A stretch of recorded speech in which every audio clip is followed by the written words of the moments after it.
Good day, sir.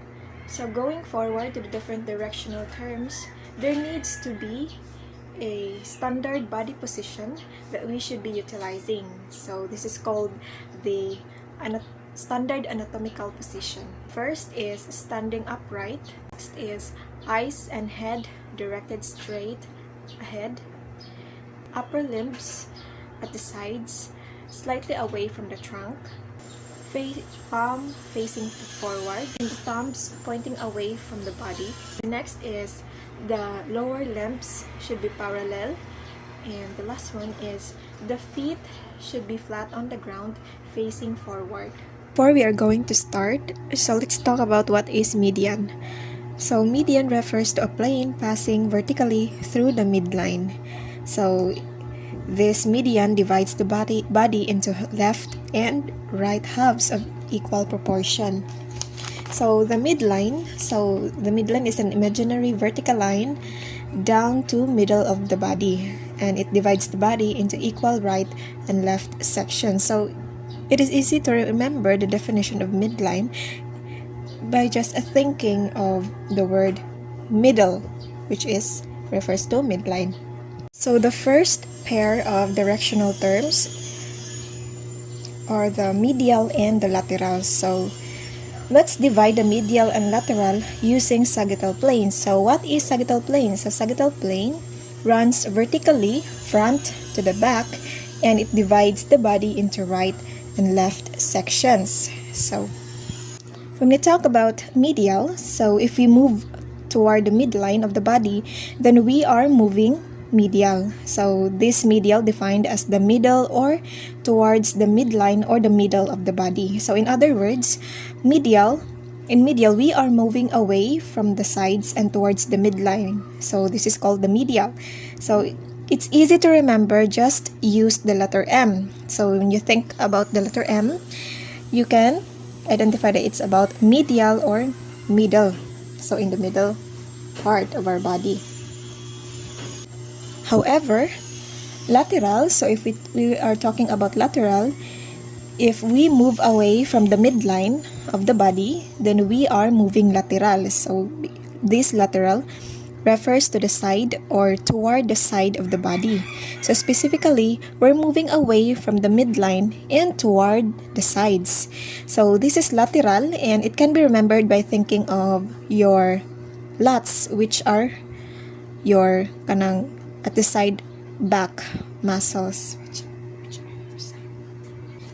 So example of medial and lateral. So as we look on the mirror to see our reflection, we can see that the nose is medial to the eyes because the nose is more toward the midline compared to the eyes. So also we can say that the eyes are lateral to the nose because the eyes are more towards the side of the body compared to the nose. So arms, so another example, arms are lateral to the torso, and the torso is medial to the arms. Using transverse planes, so this is the second pair of directional terms, the superior and inferior. So here we are going to use the transverse planes to divide the body into upper and lower proportions. So when we say transverse planes, so it runs horizontally and it divides the body into upper and lower sections. So this transverse line will be our reference point when describing superior and inferior. By the way, superior, so if we move toward the head, then we are moving superior. So this superior refers to above or towards the head. So you can think superior and skull because they both start with the letter S. So this may help you remember superior is towards the head. So while the inferior, if we are going away from the head, then we are moving inferior because inferior refers to as below or away from the head. So to remember it, you can use the letter F to think of the floor. So by thinking of the floor, you can think that inferior moves towards the floor. Okay, so Moving forward to the next pair of directional terms, the anterior and posterior. So this time, we are going to divide the body into the front and the back portions using a coronal plane. So when we talk about coronal plane, so this is a frontal plane, runs vertically side to side, and it divides the body into front and back sections. So the coronal plane is going to be our reference point when describing the anterior and posterior. So by the way, the anterior, so if we move toward the front of the body, then we are moving anterior, since anterior describes the front or towards the front of the body.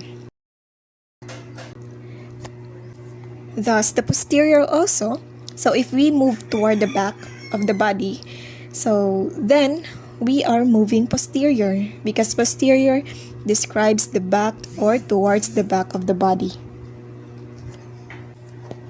By the way, there's also another term for anterior, so this is known as the ventral. So the ventral refers to the stomach or abdomen front of the body. So this can help you remember that ventral means anterior. So same with the anterior, so the posterior also has another term. So this is called the dorsal. So the dorsal, you can think of the dorsal as a fin on the back of a fish. To help you clearly remember, dorsal means posterior or in the back. So to give an example to properly understand anterior and posterior, so the frontal lobe, so it is an anterior to the occipital lobe, while the occipital lobe is posterior to the front lobe. So another example for anterior is the kneecap.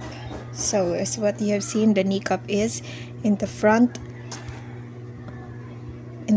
of our body. So another example for posterior is the elbow. So the elbow is located on the posterior side of the arm.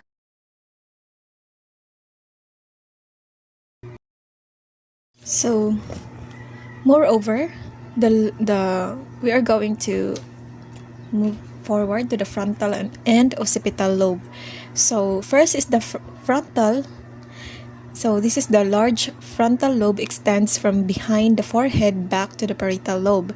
So the groove in the cortex known as the central sulcus provides the border between the frontal and parietal lobes. So it is the control center for executive functions including reasoning, decision-making, expressive language, higher-level cognitive processes, orientation, and the planning and execution of movement or motor behavior.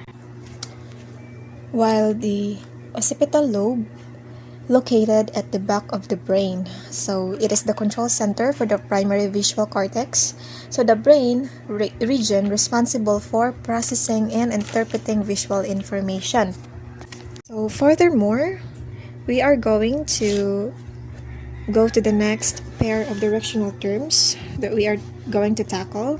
So the proximal and distal. So first is the proximal. So if we move toward the trunk or points of attachment, then we are moving proximal, because the proximal defines that towards the trunk or near the point of attachment or region. So you can also think for the word proximity, which means near or close. So while the distal, if we move away from the trunk or point of attachment, then we are moving distal. So the distal defined as away from the trunk or far from the point of origin. So you can also think for the word distant, which means far away from, to remember what is distal. So the example for proximal and distal. So first we are going to give examples for the proximal. So first is the wrist is proximal to the hand, because the wrist is closer to the trunk than the hand is. Next example is the elbow is proximal to the wrist, because the elbow is closer to the trunk. Next example for proximal is the shoulder is proximal to the elbow, because the shoulder is closer to the trunk. So that is the example for proximal. So moving on, we are going to see the example for distal. So for the distal, The elbow is distal to the shoulder because the elbow is farther away from the trunk than the shoulder. So the next example is the wrist is distal to the elbow because the wrist is farther away from the trunk. So here you can see the difference. So moving forward, so the next pair of directional terms are the internal and external. So when you say internal, it is away from the surface, or it is also called as the dip. So the internal is known also as the dip and denotes that it is away from the body surface, while the external, so towards the surface, or it is also known as the superficial, that denotes towards the surface. So for example, so we already know that the internal is also known as the deep, and the external is known as the superficial. So for example, the skin is superficial to the ribs, and the ribs are superficial to the lungs. So in the deep, in the internal, lungs are deep to the ribs and the ribs are deep to the skin. So remember that superficial, or the external, means closer to the surface of the body. And take note also that the deep, or the internal, means away from the surface of the body.